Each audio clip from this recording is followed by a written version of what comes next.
온전히 믿고 따라가느냐 말이죠. 그래서 오늘도 우리가 하나님의 음성을 듣는 것은 오늘도 성경을 통해서 듣는다는 것을 꼭 기억해야 되는 것입니다. 오늘 말씀은 어떤 평범한 것 같지만 평범하지 아니한 말씀, 우리 인간이란 존재가 어떠한 존재인지와 하나님의 어떤 분이신지를 알게 됩니다. 성경은 이 두 가지를 우리에게 계시주고 있는 것입니다. 하나님은 어떤 분이신가? 하나님에 대해 아세요? 인간, 사람은 어떤 존재인가? 내가 어떤 존재인지 근원적인 것을 여러분 아십니까? 그냥 이력서에서는 내 인간 그거 말고 그건 누구나 다 알잖아요. 인간 본연에 우리가 하나님 앞에 서게 될 때 내가 어떠한 존재인지를 오늘 성경을 통해서 우리에게 보여주고 있는 것입니다.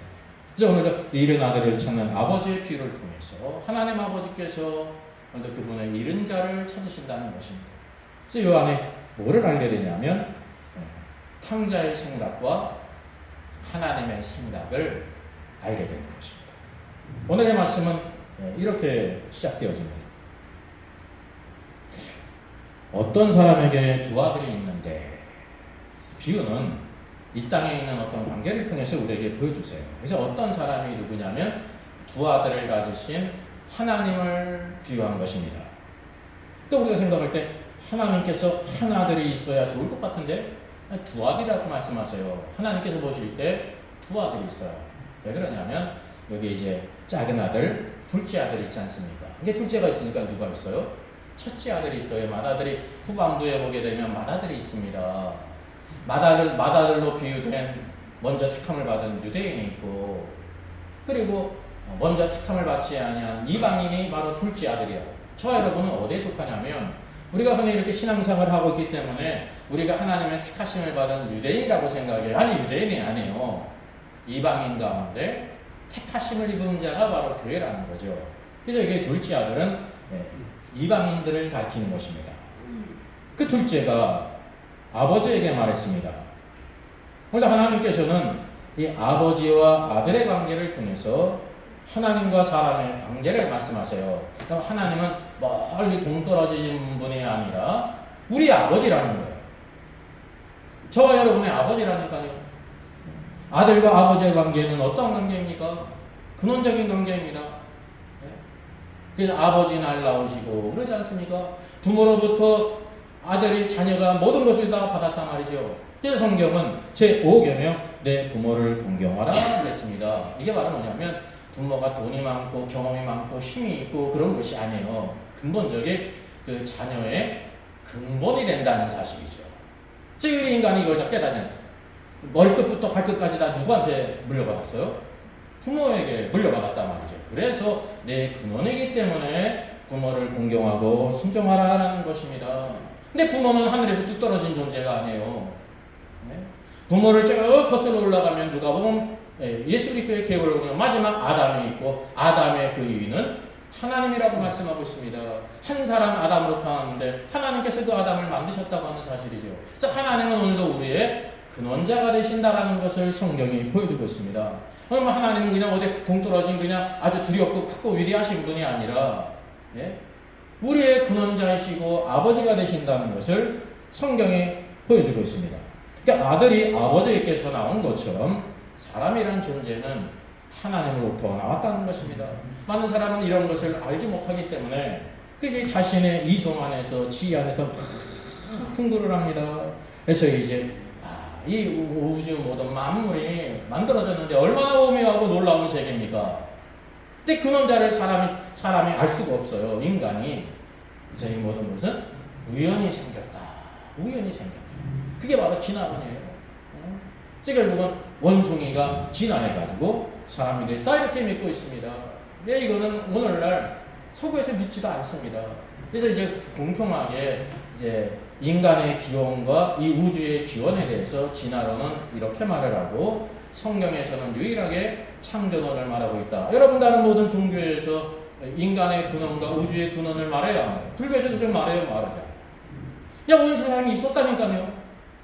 시다르타가 왕자로서 여기 왕궁밖을 나가보니까 많이 수많은 사람들이 그 시대 인도니까 지금도 인도에 수많은 어려운 사람들이 많이 있는데 그냥 굶어 죽고 배고파하고 막 그냥 범죄가 들끓고 그냥 생로병사에 막 허덕이는 인생을 보면서 인생 부상을 깨가지고 인생이란 말은 여러 가지 공부하다가 생로병사 이거를 이제 공부하다가 불교를 창시한 거잖아요. 그럼 시다르타가 이 모든 세상을 만들었습니까? 아니에요. 이게 불교는 하나의 철학이에요. 사람이란 존재가 무엇인지, 장차 어떤 우리 죽음에 어떤 것이 있는지 창조의 근원에 대해서 말하고 있지를 않아요. 불교는 하나의 철학이에요, 철학. 네? 아무리 자신이 이것을 궁극해도 궁극적으로 알 수가 없다는 거죠. 네? 오직 성경만이, 하나님의 말씀만이 우리 인간의 모든 근원과 이 우주의 모든 근원들, 그래 장차 어떤 일이 있을 시간을 우리에게 다 보여주고 있다는 사실이죠. 이게 하나님을 알지 못하면 인생의 근본적인 존재 목적이나 장래를 알지 못하고 살아가는 그런 가련한 사람이라는 것입니다. 어떤 사람이 인생에 성공한 사람이 있는데 자기가 부모도 모르고 근원도 몰라요. 그게 인생이 불쌍한 거 아닙니까? 그건 이제 불가항력적이죠. 어렸을 때 뭐 버려졌으니까 알지 못하는 거잖아요. 그런 사람들이 얼마나 자기 부모를 애탔습니까? 혹시 나를 버렸을지라도 그 버린 부모를 찾잖아요. 내가 용서해 줄 테니 나타나라고 그러잖아요. 그 인간의 본질은 내 근원을 찾고 싶어 하는 그런 욕망이 있다는 것입니다. 성경은 바로 하나님과 우리 사람의 관계가 아버지와 아들의 관계다라는 것을 여러분 우리에게 보여주고 있습니다. 그럼 다른 모든 피조물들은 다 말씀으로 창조했어요. 모든 식물들을 그 종류대로 다 내라. 말씀으로 창조했어요. 모든 이 바다에 있는 물에 있는 모든 어류들을 그 종류대로만 내라. 그 말씀으로 모든 것을 종류대로 수십만 종의 물고기를 만들었습니다. 하늘에 있는 조류도 마찬가지입니다. 하늘에 있는 모든 새들은 그 종류대로 다 내라. 말씀으로 만들었습니다. 들짐승도 마찬가지고 기는 것도 마찬가지입니다. 가축도 마찬가지입니다. 근데 사람만은 어떻게 만들었습니까? 하나님께서 흙을 가지고 빚어서 만드신 후에 생기를 불어넣었어요. 생기를 불어넣었더니 살아있는 흙이 됐다는 것입니다. 혼적인 존재, 지정의를 가진 아주 지혜가 충만하고 감정이 풍부하고 그 의지를 가졌어요. 우리 어린 자녀들 보게 되면 손주 보면 어떻습니까? 1살, 2살밖에 안 됐는데 다 뭐가 있어요? 시키는 대로 해요, 안 해요? 안 하잖아요. 생각이 있고 의지가 있어요. 그게 바로 사람의 영광이라니까요. 그래서 그 조그만 아이도 부모의 말을 이렇게 이제 알아듣고 순종하게 될 때 부모가 기뻐하는 거예요. 이게 로봇이라고 하면 순종한 대로 하는 거 기뻐하겠어요? 로봇 청소기 켜놓고 아유 말대로 잘한다. 오늘도 하고 내일도 하고 편함없이 잘하네 칭찬한다고 쓰다듬는 사람이 있어요? 없어요? 없어요. 그런 사람이 있으면 저 어디 가야 돼요. 왜냐하면 인격체가 아니란 말이죠. 기계가 순종하는 것은 사람을 기쁘게 하진 않아요. 근데 사람, 자유의지를 가진 사람이 자기 생각을 내려놓고 아이들이 순종하게 될 때 그게 이제 인격이 자라는 것이고 부모의 기쁨이 되는 것 같다는 말이죠. 우리 인간이 하나님의 피조물임에도 불구하고 하나님을 무조건 섬기지 않습니다. 하나님을 거부합니다. 가인이 그랬잖아요. 하나님 없이 살아가는 인생이 있고 하나님을 따라 살아가는 인생, 두 종류의 인생이 있음을 우리에게 보여주고 있다는 거죠. 그래서 우리 창조에 있어서 사람은 하나님의 자녀라는 것을 우리가 알게 되는 것입니다. 근데 그 둘째 아들이 아버지를 찾아왔어요. 아버지, 재산 중에서 내게 돌아올 등기 유산을 내게 주세요. 그 결국 나 줄 거 아닙니까? 이게 둘째 아들이에요. 둘째 아들은 누구라고 그랬어요? 이방인이에요. 이방인. 맏아들은 유대인이에요. 결국 누가 이겨요? 이 땅에서도 부모가 이깁니까? 자녀가 이깁니까? 자녀가 이기죠. 하나님과 우리의 관계도 마찬가지입니다. 하나님이 힘이 없기 때문에 지시는 분이 아니세요. 오늘도 우리 신앙생활 가운데 그럼 하나님이 이기세요? 우리가 이겨요? 우리가 이기는 거예요. 자녀가 이겨요. 자녀가.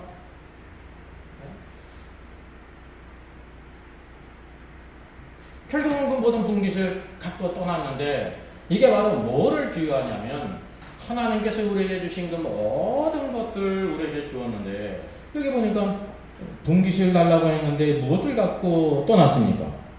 아버지가 그 살림을 각각 나눠주었더니 그래서 살림이에요. 살림.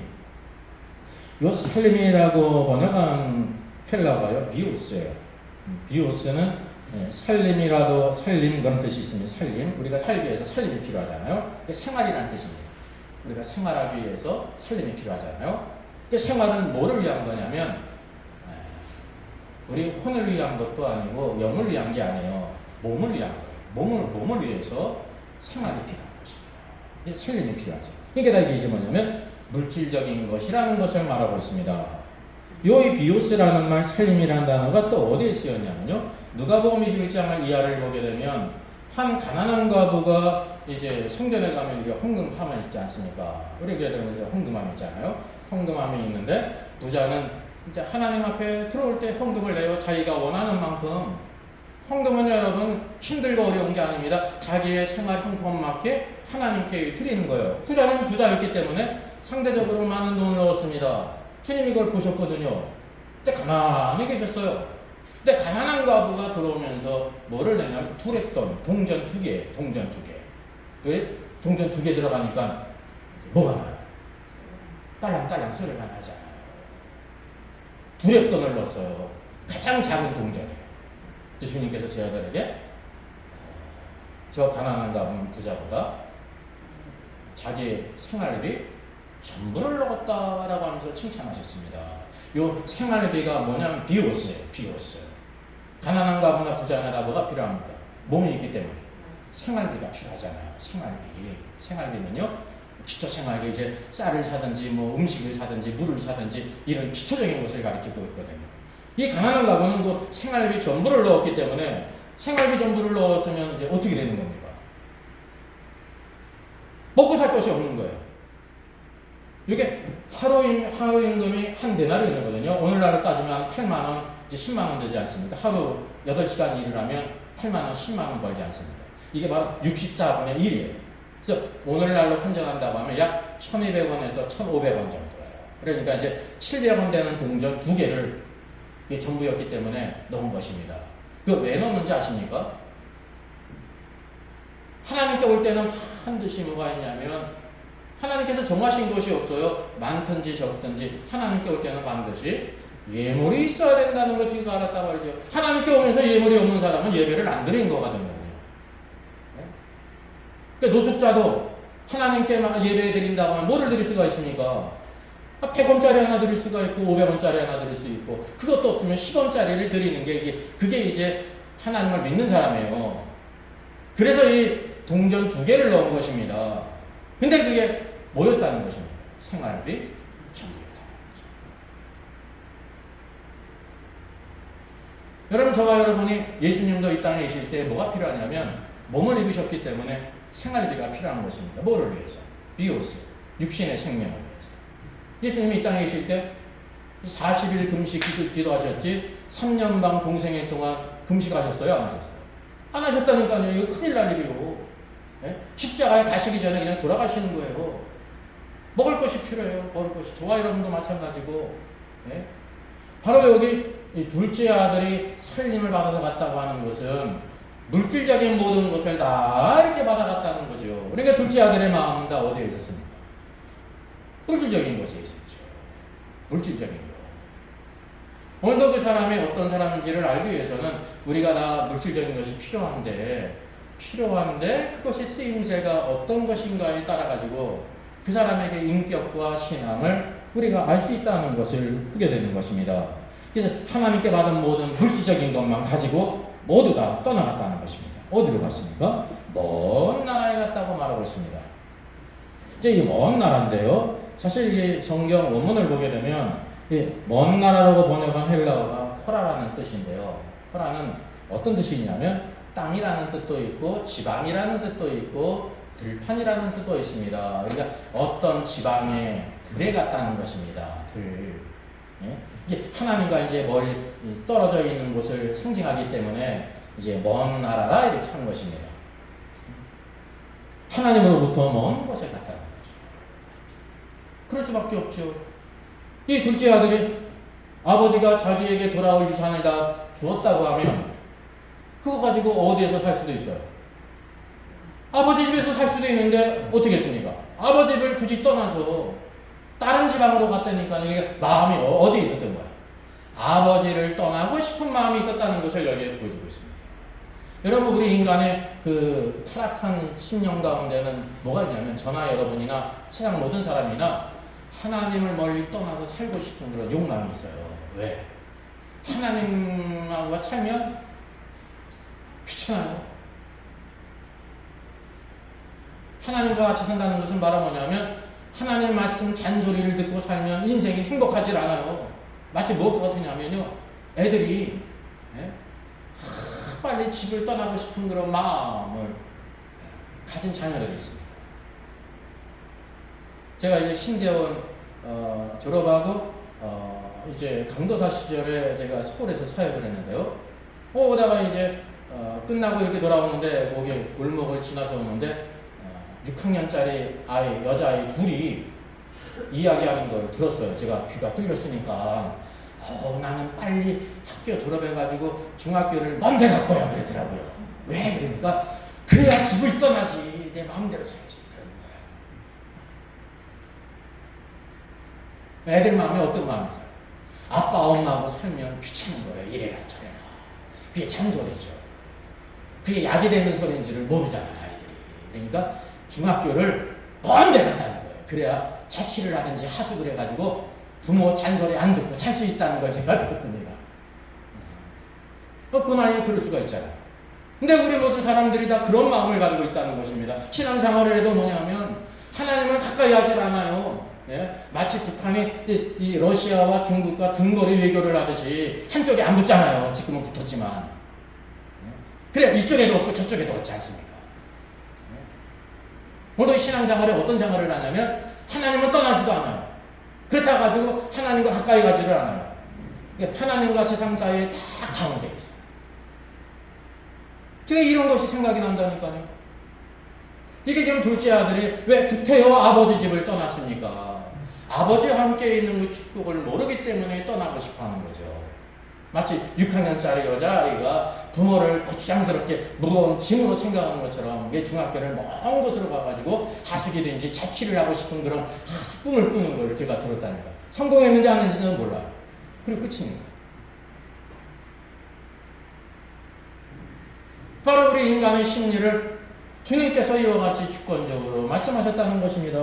먼 나라로 왔으니까 자기 나름대로 마음대로 살지 않았습니까? 이게 이제 인간이 생각하는 행복입니다. 내가 하고 싶은 대로 살아가는 것이 행복이라고 생각하지 않습니까? 이게 저와 여러분도 이런 마음을 가지고 있잖아요. 근데 우리가 뭐를 깨닫냐면 내 생각대로 살아서 행복할 수가 없다. 여러분 예수 그리스도를 알지 못해도 세상의 지혜를 가진 사람은 이거를 깨닫지 않습니까? 내가 지혜자의 말을 듣고 부모의 말을 듣고 근데 친구의 말도 듣고 해가지고 살아가는 사람이 지혜거든요. 우리 믿는 사람에게도 마찬가지라고 하는 사실이죠. 결국 이 먼 나라로 가서 어떻게 살았습니까? 화랑방탕하며 살았습니다. 이 화랑방탕이라는 것이 사실은 이제 나쁜 말인데요. 원문은 어떤 뜻이냐면 무절제한 삶을 살았다는 거예요. 그게 이제 화랑방탕으로 번역한 거죠. 이 뜻은 약간 틀리죠. 네? 전혀 틀리지는 않지만 뉘앙스가 틀리지 않습니까? 무절제한 삶을 산다는 거죠. 그러니까 아버지의 집은 무엇이 있었던 거예요? 아버지가 있었기 때문에 절제된 삶입니다. 절제가 좋은 겁니까? 나쁜 겁니까? 좋은 건데 자기의 혼적인 생명, 내가 하고 싶은 대로 못하는 것이기 때문에 이게 나쁜 것으로 인식된다는 거죠. 학교 생활도 마찬가지입니다. 신앙생활도 마찬가지입니다. 회사 생활도 마찬가지입니다. 여러분 회사 생활이라는 게 뭐가 있어야 돼요? 절제가 있어야 돼요. 규격이 있어요. 그게 이제 힘들 거 아닙니까? 그 힘들면 나오면 된다니까요. 근데 나오기는 싫어하잖아요. 근데 이런 것들은 세상에서 다 통용이 되는데 나오면은 이제 삶에 문제가 생기지 않습니까? 근데 하나님과의 관계는 나와도 문제가 생기지 않는다고 우리가 생각을 해요. 왜?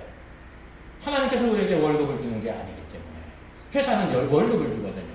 직장은 나가야 돼요. 왜? 월급이 주어지니까. 그래서 우리가 물질적인 것만 생각하고 무엇을 생각하지 않냐면 영적인 것을 생각하지 않게 될 때 어떤 삶을 자꾸만 우리가 추구하게 되냐면 무절제한 삶, 하나님 말씀이 없는 삶을 살아간다는 거죠. 많은 사람들이 이런 것을 꿈꾸지 않습니까? 그리고 그것에 기울지 않습니까? 이게 바로 둘째 아들의 삶이었다는 것입니다. 결국 무절제한 삶을 살아가니까 어떻게 됐습니까? 그 재산이 다 낭비되었습니다. 여러분이 둘째 아들이여 영원히 젊은 게 아니라니까요. 시간이 가면 늙어지는 것입니다. 가지고 있는 모든 유산 아버지께 받은 건 또요, 쓰다 보면 어떻게 되는 거예요? 떨어질 날이 있는 거예요, 여러분. 돈이 있을 때 친구도 있었죠. 즐거움도 있었죠. 무엇이든지 먹고 마실 수 있었잖아요. 그럴 때 많은 친구들이 있었다니까요. 근데 이 재산이 떨어지니까 모두 떨어져요. 친구도 떨어지고 갈 곳도 떨어지고 나중에는 입에 불칠하는 것도 어려운 삶이 된다고 하는 사실이죠. 하나님의 뜻도 모르고 하나님의 법 없이 모든 재산을 다 허비했습니다. 그러다가 설상가상으로 그 지방에 흉년이 들었습니다. 우리나라 같은 경우도 어떤 일이 있습니까? 회사에 근실하게 잘 다녔어요. 회사에서도 인정받는 그런 직원이었다니까, 사원이었다니까요. 근데 뭐가 와요? 회사가 어려움을 당한 게 아닌데 우리나라 자체가 IMF를 당해가지고 모든 기업들이 문 닫으면 모든 직원들이 다 실직을 당한다니까요. 이게 바로 기근입니다. 흉년입니다. 물론 한 회사가 어려움을 당해가지고 그 개인도 어려움을 당하는 경우도 있죠. 근데 이 경우는 말은 뭐죠? 마치 우리나라에 IMF가 당한 것처럼 그 모든 나라 지역에 기근이 들었다니까요. 이게 불가항력적인 것입니다. 이게 모든 재산은 다 없었지, 흉년은 들었지, 어찌 살아갑니까? 오늘 성경을 보니까 뭐라고 말고 있냐면 그가 비로소 궁핍한지라 인생의 위기를 만났습니다. 둘째 아들이 생각할 때 인생 계산서에 전혀 생각하지 않은 계산서가 딱 당도한 것입니다. 궁핍한지라. 근데 이게 바로 뭐냐면요, 비로소 그가 아버지의 집을 떠난 것이 무엇이라는 것이 드러나는 순간이에요. 흉년이 들고 궁핍하게 될 때 그 결국은 뭐냐면 그 나라 백성들 가운데, 그 지방 백성들 가운데 한 사람에게 붙여서 살았습니다. 그는 어디로 보면 들에 보내서 돼지를 치게 했어요.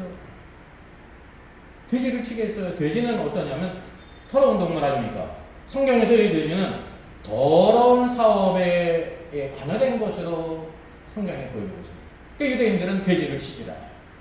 하나님께서 제물로 돼지를 드릴 수가 없어요. 근데 인생의 막장을 가면 사람들이 어디까지 갑니까? 정상적인 생활을 할 때는 할 수 없는 그런 직업을 갖는 데니까요. 그 시대 같으면, 여자 같으면 어떤 직업이 있어요? 그 직업을 가지면 그냥 생각할 필요도 없이 죄인이에요, 여러분. 그게 뭐예요? 여자 같으면 창녀예요. 남자 같은 경우 세리예요, 세리. 아니야, 저 세리는 정직해. 그럴 필요가 없어요, 그 시대는. 100%. 네? 이게 바로 둘째 아들이 돼지에게 붙여 살았다는 것은 이런 죄악된 삶으로 들어갔다는 것을 우리에게 피요하고 있는 것입니다. 오늘도 우리 인생을 살아갈 때 정상적인 삶을 살 때는 거들떠보지도 않은 직업을, 오늘도 우리 인생에 큰 흉년을 만나가지고 결국은 전에는 할 수 없는 직업을 갖는 경우가 있잖아요. 그렇지 않습니까?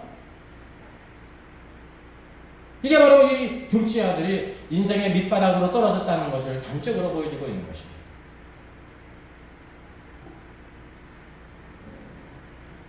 저는 주역 나무 열매로 배를 채우고자 했지만 그것도 여의치 않은 상황이 됐습니다. 그게 얼마나 최악의 삶을 살아갔습니까? 그가 스스로 돌이켜 스스로가 이제 스스로 힘쓸 그 자신 스스로 깨닫어요. 삶을 돌이키기 시작했습니다. 이 돌이킨다는 것은 자기의 뒤를 돌아보는 것입니다. 자기가 살아온 삶이 어떠한 삶인지를 비로소 다시 한번 이렇게 보는 거죠. 누구한테 돌이킨 거예요? 돌이킨 것은 아버지께로 돌이킨 거예요. 내가 아버지 집을 떠나서 이런 삶을 살았구나라는 걸 비로소 깨달은 것입니다. 이게 아버지가 비유이기 때문에 내가 이렇게 인상이 최악의 밑바닥에 이른 것이 내가 하나님을 떠난 결과이구나라는 걸 깨닫게 된다는 거죠. 여러분, 이것이 은혜의 시초라는 것을 알아야 돼요. 이전에는요, 하나님을 생각하지 않아요. 왜요? 내가 가진 것으로 얼마든지 살아갈 수 있기 때문에, 인생을 즐기기 때문에, 아직 흉년도 들지 않았기 때문에, 아직 돼지로 비유된 그런 악한 상업의 직업을 갖지 않았기 때문에 저는 생각하지 못하다가 인생의 밑바닥에 떨어지게 될 때 스스로 돌이켜 아버지를 생각한다는 거죠. 하나님을 생각하게 되는 것입니다. 내가 하나님 없는 삶을 살았기 때문에 이렇게 되었구나. 하나님을 떠난 삶을 살았기 때문에 이렇게 됐다는 것을 비로소 깨닫게 된다는 거죠. 정신을 차린 거예요. 어떻게? 영적으로 정신을 잃었다는 거죠. 그러니까 아버지를 기억할 때 이런 일이 있었다는 것입니다. 아버지 집을 생각해요. 자신의 처지와 비교해요. 나는 여기서 아들로서 굶주려 죽는데, 주염남의 열매로도 먹으려도 배를 배부를 수가 없는데 내 아버지 집에는 양식이 풍족한 품꾼이 얼마나 많은가. 이게 나는 품꾼보다도 못한 신세가 되었다는 것을 비로소 깨닫는다는 사실이죠. 그래서 이게 궁핍과 빈곤이 나와요. 궁핍과 빈곤. 우리 사람이면 절대 만나고 싶지 않은 그런 상황이죠. 근데 이게 바로 뭐냐면 하나님을 떠난 인생이 하나님께로 돌이키는 터닝 포인트라는 거예요. 여러분, 이런 때 하나님께 돌아오지 못하는 사람은 영원의 기회가 없습니다. 모든 것을 다 잃어버렸는데, 근데 그때도 하나님께 안 돌아가요. 그 사람은 소망이 없는 거예요. 근데 모든 것을 다 잃어버렸는데, 철저하게 인생의 밑바닥에 떨어졌는데, 그때 비로소 자기 자신의 처지를 생각하는데, 내가 하나님 없는 삶을 살았기 때문에 이런 처지가 됐구나. 내가 하나님을 떠나서 살았기 때문에 이런 삶을 살았구나라는 걸 깨닫는 게요. 그게 바로 소망의 빛이 비치는 순간이라고 하는 사실이죠. 이게 여러분 인간의 연약함이에요. 아담의 자손은 다 이런 인간의 연약함이 있습니다. 누구에게도 연약함이 있어요.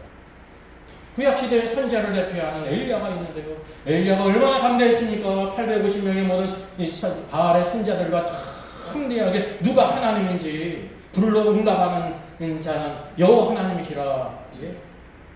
탐대하게 나가지 않았습니까? 그게 불로 응답한다는 것은 성령이 임한다는 뜻이 아니에요. 제물을 드리기 때문에 제물은 반드시 태워져야 했습니다. 그러니까 하나님이 그 예배를 받으시느냐 받지 않느냐의 문제라는 거죠. 탐대하게 승리해서 갈팡질팡하는 이스라엘 백성들에게 누가 하나님이냐 머뭇거리지 말아라 말이죠. 그래서 갈팡질팡한 이스라엘 백성들의 엘리야의 말을 듣고 저 바알과 아사라의 선지자를 죽여라 하게 될 때 그 갈팡질팡한 이스라엘 백성들의 정신을 차려서 하나님께 돌아오지 않습니까?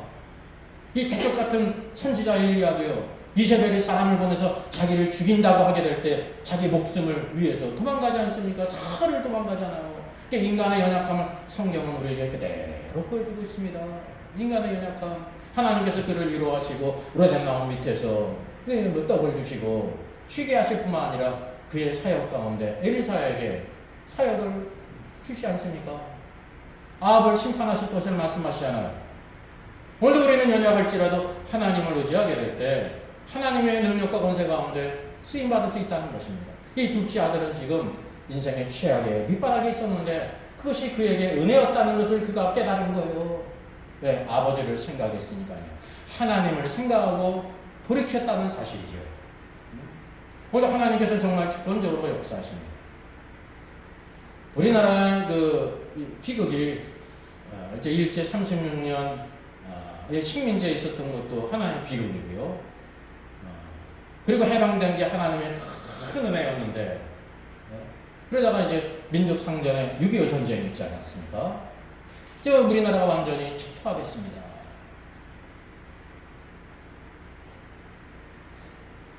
그 당시에 일본은 전후 일본이니까 그 나라가 완전히 미리 먼저 초토화됐잖아요. 근데 6.25 전쟁이 터짐으로 인해 가지고 일본이 그 잿더미에서 일어날 수 있는 기회가 된 것을 우리가 다 알잖아요. 미군의 그 군수처가 돼가지고 전쟁기지가 돼서 일본이 그것으로 인해 가지고 전쟁 특수로 인해 가지고 살아났습니다. 근데 우리나라는 완전히 그냥 온 나라가 쑥대밭이 됐죠. 수백만이 죽임을 당하고, 육신적으로 역사적으로는 우리나라는 큰 어려움을 당하고 일본은 다시 일어날 수 있는 전기가 된 것입니다. 근데 영적으로 보게 되면요, 그 시대에 우리나라가 하나님의 은혜를 입었다는 거예요. 지금 이 둘째 아들이 흉년이 일자, 우리나라가 6.25라는 큰 흉년 대전쟁을 만나가지고 전국이 초토화됐잖아요. 근데 그때 우리나라 사람들이 아주 겸비해져가지고 선교사님들이 복음을 전할 때 하나님을 받아들였어요.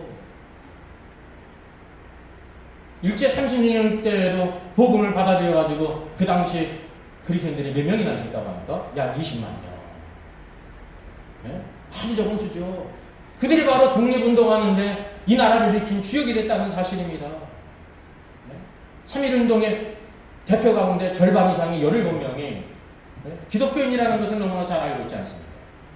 물질적으로는 우리나라가 초토화가 됐는데 그때 우리나라가 겨우 혼돈해가지고 하나님을 찾는 민족이 돼가지고 그때 우리 대한민국 교회가 일어나고 풍성했던 거예요. 근데 일본은 상대적으로 그냥 망한 것을 느껴보기도 전에 우리나라 6.25 전쟁이 벌어졌기 때문에 한 번에 그 나라가 일어났어요. 경제적으로. 복음이 똑같이 전해져도 그 사람들은 궁핍한 상황을 누리지 못하지 않았습니까? 누리는 것이 하나님께 돌아올 기회거든요. 돌이켜서.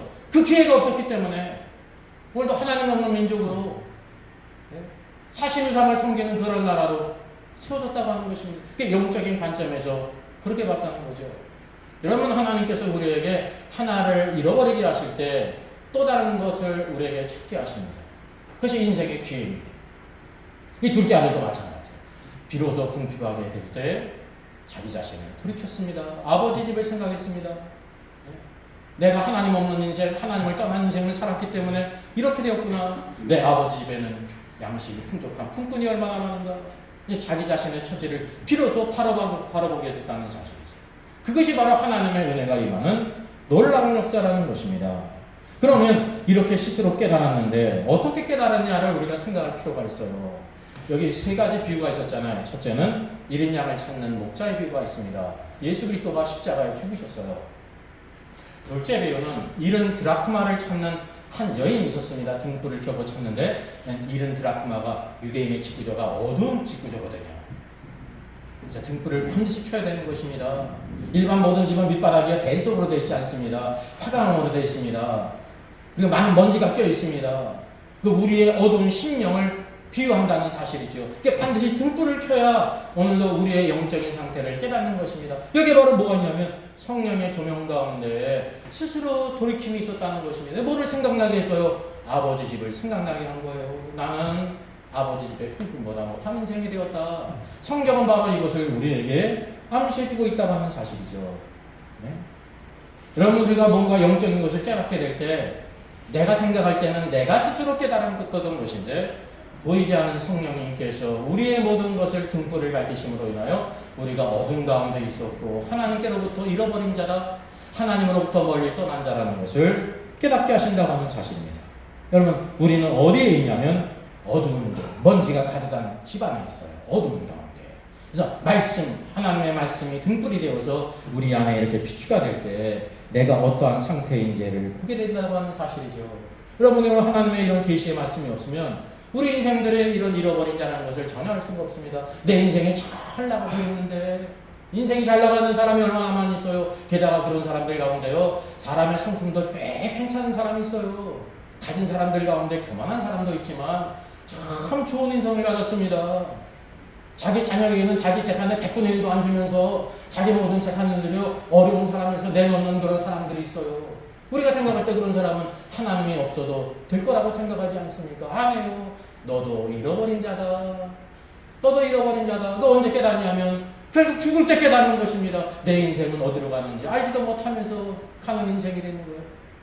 죽음에 비해서 알게 되죠. 여러분, 예수 그리스도가 없는 삶은 아무리 착한 사람도 훌륭한 사람도 지혜가 있는 사람도 은부의 불꽃, 지옥의 불꽃 가운데 고통을 당하는 것입니다. 부자가 강구했던 것처럼 이 땅에 형제들이 있고 내 아들, 딸들이 있는데 저 죽은 자를 살려서 이곳에 오지 않게 해달라고 말할 거 아닙니까? 그러면 아브라함이 뭐라고 얘기해요? 동일하게 너와 우리 사이에는 큰 구렁텅이 있어가지고 오고도 갈 수도 없고 이 땅에 나갈 수가 없다. 이 땅에 하나님의 말씀을 전하는 자의 전도를 들어야 된다. 그래서 하나님이 전도에 미련한 것으로 사람을 구원하시기를 기뻐하셨다고 말씀하고 있는 것입니다. 어느 누구도요 기적적인 것을 듣고 구원받은 사람이 없어요. 이게 바로 복음의 원칙이라고 하는 사실이지. 여러분, 죄인이 하나님께로 돌아가는 방법을 생각합니다. 어떻게 해요? 내가 이제 전에는 아버지의 아들이었지만 아버지, 전 이제 아들이 아닙니다. 나를 품꾼으로 하나 봐주세요. 일꾼 하나 생기는 겁니다. 이렇게 하면은 받아줄 거라고 생각하는 거예요. 한편으로 겸손해져요. 예, 겸손 맞아요. 근데 이 겸손으로 구원받을 수가 없어요. 내가 하늘에 죄를 지었습니다. 하늘에 죄를 지은 것도 깨달았습니다. 누구한테 죄를 졌어요? 아버지께 죄를 지었습니다. 이 아버지는 육신의 아버지를 가리키는 것입니다. 그 하늘은 바로 뭐냐면 하나님께 죄를 지었다는 것도 깨닫는 거예요. 여러분, 우리가 이 세상에서 죄를 지으면서 부모에게 죄를 짓든지, 또 이제 부부 간에 죄를 짓든지, 부모 자식 간에 죄를 짓든지, 회사 사람하고 죄를 지을 수가 있잖아요. 허물이 있을 수가 있죠. 그 죄가 하나님에 대한 것이라는 걸 깨닫습니까? 만약에 자녀가 부모를 공경하지 않아요. 근데 부모에 대한 죄죠. 그게 바로 하나님께 대한 죄라는 걸 깨닫습니까? 하나님께 대한 죄예요, 그게요. 하나님께서 내 부모를 공경하라 했는데 부모를 공경하지 않았기 때문에 인간적으로 부모에게 죄를 지은 거예요. 근데 또 누구한테 죄를 지은 거예요? 하나님께 죄를 지은 거라니까요. 심지어 이 둘째 아들이 이것도 깨달았다니까요. 지금부터는 아들이랑 일컬음을 감당치 못하겠습니다. 나를 품꾼의 하나로 삼아주세요. 이렇게 이제 아들이 아니라 품꾼으로 일하는 자로 들어가면 받아줄 것이라고 생각한다는 거죠. 아버지가 받아준다는 것이 무슨 뜻입니까?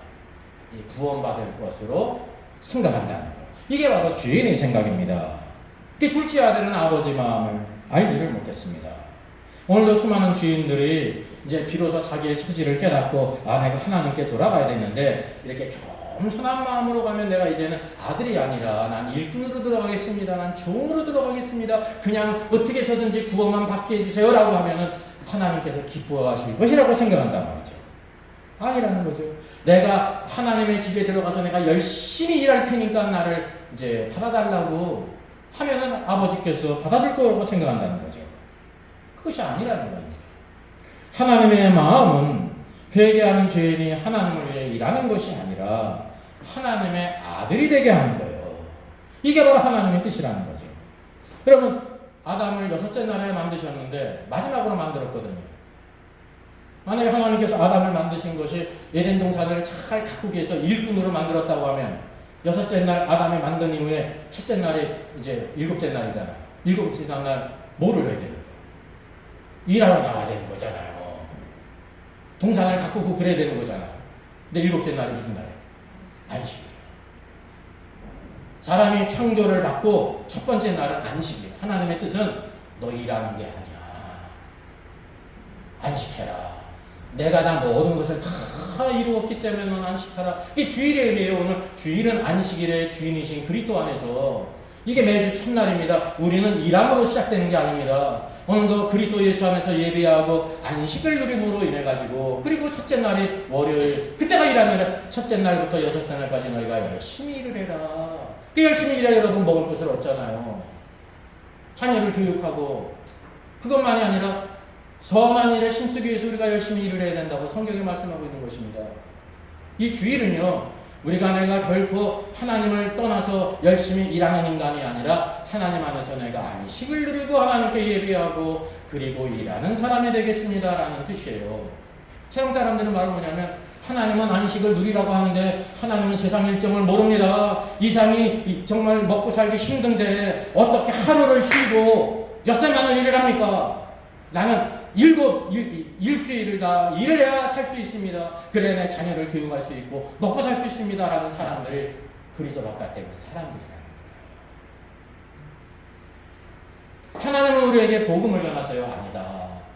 내가 모든 것을 다 이뤘기 때문에 너희는 먼저 그리스도 안에서 안식일의 주인이신 그리스도 안에서 안식을 누리고 하늘의 영광과 소망과 모든 기쁨을 얻고 그리고 일하려 봐라 라고 말하고 있는 것입니다. 여러분, 둘째 아들의 생각은 타락한 사람의 생각이라는 거죠. 여기 이제 아들에 대한 그 아버지의 마음을 우리가 알게 되는 것입니다. 아버지의 마음은 바로 뭐냐면요, 그를 보고 치곤이었습니다. 형제에게 달려가서 목을 끌어안았습니다. 입을 맞췄습니다. 아들이 전혀 생각하지 못하는 거죠. 왜요? 나는 그냥 품꾼을 하나 받아주세요. 일 잘하는 품꾼이 되겠습니다. 아버지는 지금 땡 잡은 겁니다. 그런 뜻으로 얘기했는데, 아버지가 달려와가지고 뭐를 끌어안고 입을 맞췄거든요. 그 얼마나 그냥 깜짝 놀랐겠어요. 하나님은 마음으로 회개한 죄인을 껴안으시는 분이라는 것입니다. 그렇게 많은 사람들이 하나님을 오해해요. 내가 죄가 많이 있기 때문에 하나님께서 크게 책망하시고 정죄하시고 심판할 것으로 생각한다는 거죠. 그래서 회개하기 전 죄인은 하나님을 매우 무섭고 두려운 분이라고 생각한다는 것입니다. 근데 우리가 회개한 후에 하나님이 어떤 분이라는 걸 알게 되냐면 매우 사랑이 많고 친근한 분이라는 걸 알게 된다는 사실. 이렇게 하실 수 있는 여러분 영적인 근거가 있어요. 첫 번째 비유가 무엇이었습니까? 잃은 양을 찾는 목자의 비유가 있었습니다. 목자께서 잃은 양을 찾기 위해서 어떻게 하셔야 되냐면 십자가에서 죽으셨습니다. 네? 목자이신 그리스도께서 잃은 양 죄인을 찾기 위해서 십자가에 먼저 죽었다는 게 첫 번째 비유예요. 하나님 아버지는 죄가 없으신 그리스도께서 그 죄인을 위해 죽었기 때문에 그가 다 죄의 죄값을 치르셨기 때문에 그를 껴안고 받으시는 거예요. 만약에 그러지 않으면 누구를 인정하지 않는 거예요. 죄가 없으신 그리스도께서 죄인을 위해 죽으신 것을 아버지께서 인정하지 않는 결과가 온다니까요. 여러분, 우리가 하나님께서 우리를 받아주시는 근거가 있는 것입니다. 맨입으로 받아준 게 아니에요. 내가 죽어야 되는데 나 대신 죽은 예수 그리스도가 계시기 때문에 그분으로 인해서 우리를 껴안고 입을 맞추신다고 하는 사실이죠. 네? 아들이 말을 했습니다. 아버지, 내가 아들 하늘과 아버지께 죄를 지었습니다. 지금부터는 아버지 아들이라 일컬음을 감당하지 못하겠나이다. 준비된 말을 다 했죠. 아니야, 다 못했어요. 여기 보니까 하나가 바로 뭐냐면 그러나 그런 뜻입니다. 네? 아버지께서 뒤에 있는 말을 못하게 했어요. 딱 끊고 아버지는 종들에게 이르되 제일 좋은 옷을 갖다 내어 입히라 그랬습니다. 그래서 뒤에 있는 말을 못했어요. 그 뒤에 있는 말이 뭐였습니까? 품꾼의 하나로 벗어서 이 말을 못했어요. 왜? 아버지가 끊었기 때문에. 품꾼의 하나로 보라는 것은 하나님의 생각이 아닙니다. 인간의 생각이지. 여기 심지어 이 둘째 아들은요, 아버지의 아들이라 일컬음을 감당하지 못하겠습니다. 그래서 감당하지 못하겠다는 이 뜻이 헬라어로요, 악시오스예요. 우리 간단히 보게 되면 미국의 언론사가 있는데 악시오스가 있어요. 이게 이제 가치 있는 그런 뜻입니다. 이게 사실을 우리가 보도하니까 가치 있는 언론이다 그런 거죠. 예. 오늘 이제 사실을 보도하지 않는 쓰레기 언론이 많이 있잖아요. 제 아들의 생각은 바로 뭐냐면 나는 아버지의 아들이라 부를 만큼 가치 있는 자가 아닙니다. 그런 뜻이에요. 나는 가치 있는 자가 아닙니다, 아버지. 자기를 알았잖아요. 아버지의 모든 것을 다 가지고 호랑망탕에 살았으니까. 그러나 아버지는 그러나라고 말하고 있습니다. 더 이상 말을 못했어요. 나를 품꾼의 하나로 보소서라는 말을 끊어버렸기 때문에 말을 하지 못했습니다. 아버지가 말했습니다. 아버지는 종들에게 제일 좋은 옷을 갖다 입혀라. 이게 아버지의 생각과 둘째 아들의 생각이 전혀 달랐어요. 둘째 아들은 자기를 품꾼의 하나로 봐달라고 했는데 그 말을 못하게 했습니다. 준비된 말을 못했어요. 그 대신 아버지께서 제일 좋은 옷을 갖다가 입혀라 라고 말했죠. 오늘도 이 제일 좋은 옷은 성경적으로 가르치면 뭐라고 해야 되냐면 그 제일 좋은 옷이에요. 무슨 어떤 차이가 있습니까? 제일 좋은 옷과 그 제일 좋은 옷의 차이가 바로 뭐예요? 그 제일 좋은 옷은 이미 준비된 옷이라는 거예요, 아버지가. 그래서 정관사 더가 붙은 거예요. 이미 준비된 그 옷을 가져가라 그런 뜻입니다. 아버지는 이미 제일 좋은 옷을 준비하고 계셨다고 하는 사실이죠. 이걸 종들이 알았어요, 몰랐어요? 알았죠? 종들. 알아듣고 가져오잖아. 아들은 몰랐잖아. 오늘 성경을 통해서 우리가 아버지께 돌아갈 때 이미 돌아가기 전에 그 제일 좋은 옷을 준비했다고 하는 사실입니다. 그래서 이게 복음의 뭐냐면 그러나 우리가 이렇게 비참한 상태에 있고 죄를 짓고 악한 자이고 가치가 없는 자인데 성경은 그러나 그래 맞다 그러나 나는 너에게 그 제일 좋은 옷을 입힌다. 이미 준비되었다라고 말하고 있습니다. 여기에 하나님의 생각, 사람의 생각이 있잖아요. 우리가 이제 하나님의 생각을 알아야 되는 것입니다. 아들은 정죄받고 이렇게 품꾼으로 하나만 써주기만 하면 잘 된다고 생각했는데 생각지도 못한 그 제일 좋은 옷, 준비된 유일한 옷, 그 옷을 입혔다는 것입니다.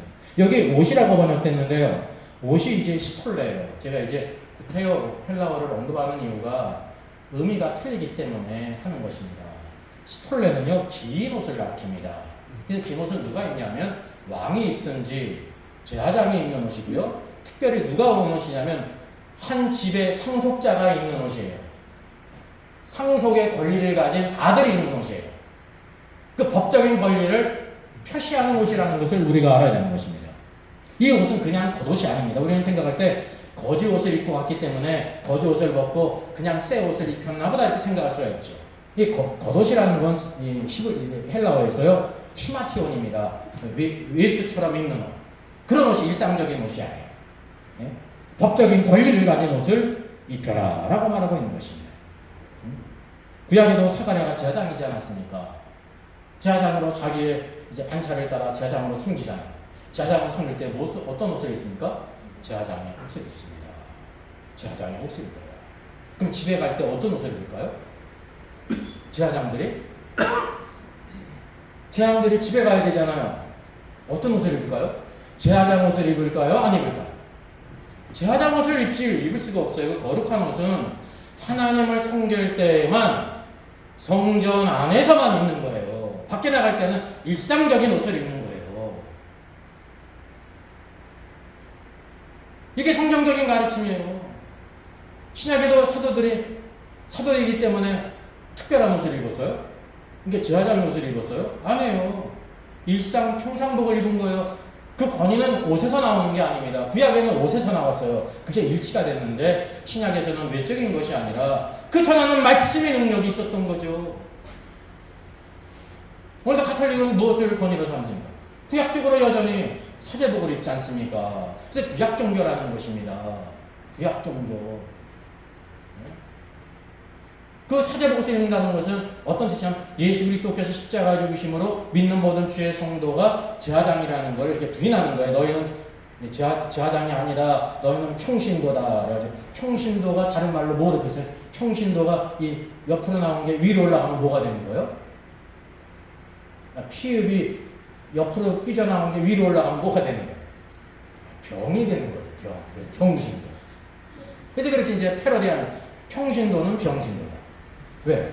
하나님께 못 나가 기도도 제 마음대로 못해. 누구한테 대신하는 거야?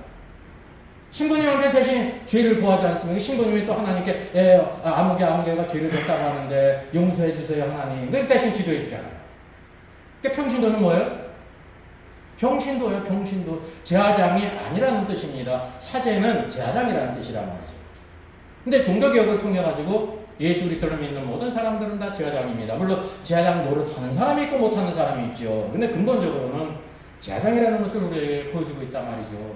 여기 둘째 아들에게 입힌 옷은 아들의 권리를 회복하는 긴 옷이었다는 것을 우리가 알아야 되는 것입니다. 그러니까 얼마나 깜짝 놀랐겠습니까? 모든 사람들이 아버지의 세상을 탕진한 저 방탕자를 아버지가 받아주는 것만 해도 감지덕진데 아들의 권리를 다시 회복하지 않습니까? 하나님의 생각과 사람의 생각이 틀리다는 것을 우리가 알게 되는 것입니다. 이사야 55장 6절과 9절은 이렇게 말씀합니다. 너희는 여호와를 만날 만한 때에 찾으라. 가까이 계실 때에 그를 부르라. 하나님을 만날 만한 때가 있어요. 여러분 영원토록 계속되지 않습니다. 하나님이 가까이 계실 때 그를 부르라는 거예요. 악인은 그의 길을 불의한 자는 그의 생각을 버리고 여호와께로 돌아오라. 버리고 돌아와야 돼요, 여러분. 그 악한 생각을 가지고 그대로 돌아오지 말아야 되는 것입니다. 여기 둘째 아들이 악한 생각을 가지고 아버지께 돌아갔어요? 아니잖아요.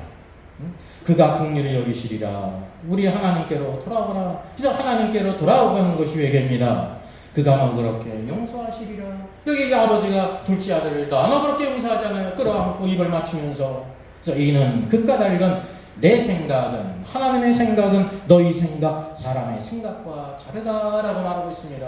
내 길, 하나님의 길은 너희 길, 사람의 길과 다르기 때문이라는 것입니다. 그래서 우리가 하나님의 말씀을 읽어야 되는 거예요. 내 생각과 틀려요, 여러분.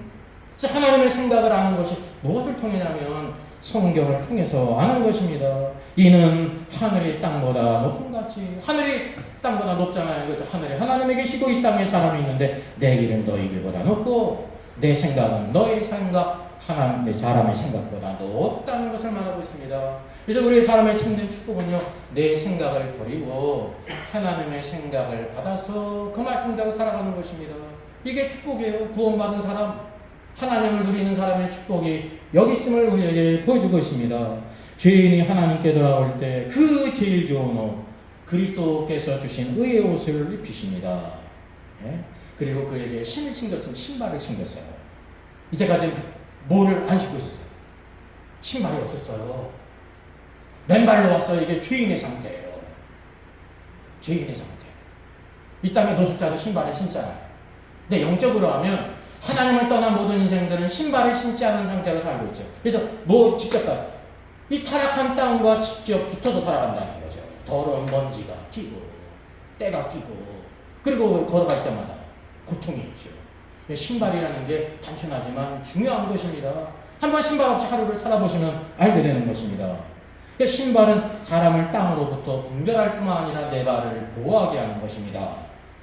이전에는 땅에 속한 자로 살았다는 것, 하나님을 떠난 인생은 신발을 안 신은 상태에서 살아가고 있는 것입니다. 고통스럽게 세상의 모든 더러운 것과 고통을 마음하면서 살아간다는 거죠. 근데 하나님께 돌아올 때 성령으로 말미암아 의롭게 하심을 받으려 인쳐지게 될 때 그는 이제 땅, 세상과 구별되게 살아요. 그것이 바로 신발을 신겼다고 하는 영적인 의미예요. 이게 비유잖아요. 오늘도 구원받은 사람은요, 신을 신고 살아야 되는 것입니다. 세상을 떠나는 게 아니에요, 여러분. 세상에 있으나 세상과 구별된 삶, 이 영적인 신발을 신고 살게 될 때 우리의 발이 편할 뿐만 아니라 세상의 모든 죄와 더러움으로부터 우리를 분별한다고 하는 사실이죠. 그게 정도가 아닙니다. 살긴 송아지를 잡았습니다. 네? 만약에 이렇게 막 하고 있을 때 이 둘째 아들이 뭐라고 생각했습니까? 지금 배고픈 상태에서 흘려왔는데 아버지는 이제 다른 것만 하는 거야. 우리 인간은 그런 거에 좀 관심이 없을 수가 있잖아요. 배가 고픈데 아버지가 다 살진 송아지를 잡아. 우리가 하나님께 돌아올 때 살진 송아지를 잡듯이 찬치를 베푸시는 것입니다. 살진 송아지시는 예수 그리스도세요. 우리의 양식이 되시는. 네? 여러분, 예수님이 우리의 영적인 양식이 되신다는 거죠. 그 모든 풍성한 것을 잘 먹고 세상을 걸어가라는 것입니다. 6월절 어린 양을 잡게 될 때 피만을 바른 게 아니잖아요. 그 피를 보고 모든 저주가 다 넘어갔지만 그 안에 있는 모든 백성들은 어린 양의 고기를 불에 구워 먹었습니다. 왜요? 세상을 떠나서 약속의 땅으로 가게 될 때 노예의 힘을 얻는 것입니다. 우리 삶 속에 힘이 있는 것이 하나님의 말씀을 먹게 하신다고 하는 사실이죠. 즉 우리가 내적으로도 외적으로 하나님께서는 전부 모든 것을 변화시키심을 우리에게 보여주고 있습니다. 이건 구속을 위한 것이 아닙니다. 그리스도를 위한 양식으로 누린다는 거죠. 그 결과가 바로 무엇이었습니까? 손가락에 가락지를 껴요. 아들의 권리도 주어지는 인장이 주어져요. 네? 발에 신을 신겼죠. 이 아들은 죽었다가 다시 살아났다. 영적으로 죽었다는 것입니다. 살아났다. 우리도 예수 그리스도를 믿기 전에 어떤 사람이었습니까? 에베소 2장 1절을 보게 되면 죄와 허물로 죽었던, 이미 이전에 죽었다는, 영적으로 죽었는데 이제는 살아났다는 거죠. 영적으로 살아났다는 거예요. 성령이 우리 안에 임하심으로 말미암아 하나님의 생명을 받은 자, 그래서 우리 같이 즐거워하더라 그랬습니다. 여러분, 이 아들이 몰랐던 것이었습니다. 자기가 아버지 집을 떠나서 방탕하면서 살았죠. 즐거워서 모든 것이 다 떨어지고 배고픈 가운데 돼지치기가 되었을 때, 그 고통을 당할 때 아버지는 집에 편히 있었을 거라고 생각했을 거예요. 아니에요. 이제야 아버지가 모든 사람과 즐거워요. 이게 바로 뭐냐면 이때까지 아버지께서 어떤 상태에 있었다는 거예요. 자기 아들이 집을 나갔기 때문에 큰 마음의 고통 가운데 있었다는 것을 우리에게 보여주고 있습니다. 제가 이제 고속도로를 다니면서 늘 보던 건데요. 여전히 있더라고요. 여기 보니까 실종된 송혜이 좀 찾아주세요. 고2 때 1999년 2월 13일 날 실종이 된 거예요. 학교 갔다 오다가 지금 25년, 재작년이 25년 되는 거예요. 그 부부가 이 딸을 찾게 전국 방방곡곡을 무인도까지 다 다녔다고 합니다. 이 버는 모든 돈들을 현수막을 만들어가지고 전국에 붙였다고 합니다. 내 딸 찾아주면 1,000만 원을 살아야겠으면 이 사람에겐 1,000만 원은 큰 돈입니다. 왜? 폐지 빈경 팔아가지고 그걸로 생계를 엮어가는 사람인데 그걸 이제 사망하기 전에 2024년 8월 심근경색 수술을 받았다고 합니다. 그래도 살아야 되니까 운전하고 가다가 세상을 떠났어요. 그 전날 현수막 만드는 사장님하고 전화를 했다고 합니다. 현수막을 내가 또 만들어야 되는데 현수막 만들 돈이 없다고. 그러면 연락이 없었는데 그 다음날 세상을 떠났다. 저희 현수막을 볼 때 눈물이 나더라고요. 25년 동안 변함없이 또 실종자 협회 또 회장님이 있는데 그 전에 그랬다고요. 여기 동대문에서 같이 집회를 하면서 내 딸 찾아달라고 하게 될 때 혹시 내가 죽으면 내 딸 좀 찾아달라. 그 이전에 이렇게 부탁했다. 그게 부모의 마음이 얼마나 합니까? 이런 실종자들. 이 땅에 있는 부모도 자기의 딸을 찾기 위해서 이렇게 마음이 편할 날이 있었겠어요? 없었겠어요? 없었잖아요. 25년 평생. 하나님 아버지도 둘째 아들 죄인들이 하나님을 떠나가서 살게 될 때 하나님도 편할 날이 없었다는 것입니다. 마음의 고통 가운데 이 아들이 언제 돌아올까? 그래서 먼저 가서 기다렸잖아요. 그러면 이 아들은 비록 돌이켰지만 성령의 조명 가운데 내가 아버지께로 돌아가야 했지만 아버지 집에 돌아갈 수가 없어요. 누가 먼저 그를 봤어요? 아버지 아들을 먼저 봤어요. 집 밖에 먼저 서서 기다리고 있었어요. 먼저 보고 달려가서 그를 껴안았어요. 그렇기 때문에 아버지 집에 돌아갔다고 하는 사실이죠. 이게 여러분 아버지의 마음입니다. 하나님 아버지의 마음입니다. 이 땅의 육신의 부모인 이 이르는 사람의 부모의 마음이 얼마나 해답은 것이 우리가 아는 것처럼 하늘에 계신 아버지의 마음도 죄인들을 찾으시는 마음이 간절하다는 것입니다. 그래서 독생자 예수 그리스도를 이 땅에 보내셔서 우리의 죄값을 치르게 하신 것입니다. 그래야 우리가 아버지께 안길 수가 있다는 거죠. 이 놀라운 구원의 역사, 하나님 말씀이 없으면 하나님이 어떤 분인지를 우리가 절대 알 수 없습니다. 그냥 하나님께서 그냥 우리를 만드셨기 때문에 그냥 적선하듯이 우리를 구원하시려나? 혹시 이렇게 오해할 수도 있죠. 아니라는 것입니다. 이게 바로 참된 계시예요. 하나님이 어떤 분이신가? 내가 구원받기 위해서 하나님께서 이렇게 애타게 찾으셨다는 거예요. 내가 25세 때 구원받았는데, 내가 30세 때 구원받았는데, 내가 40세 때 구원받았는데, 그 이전에 하나님 아버지께서 이와 같이 간절히 고통 가운데 이른 아들 돌아오기를 기다리셨구나 라는 것을 우리가 알게 된다는 사실이죠. 여러분, 이게 사랑이 많으시고 긍휼이 많으신 분이십니다. 이 아들이 돌아오게 될 때 우리가 함께 기뻐하고 즐거워하자. 그때야 비로소 즐거워할 수 있어요. 여기 사랑하는 딸을 보지 못하고 세상을 떠난 이 아비의 마음은 어떠하겠습니까? 내가 이제 현수막 만들 돈이 없어서 걱정하다가 세상을 떠났어요.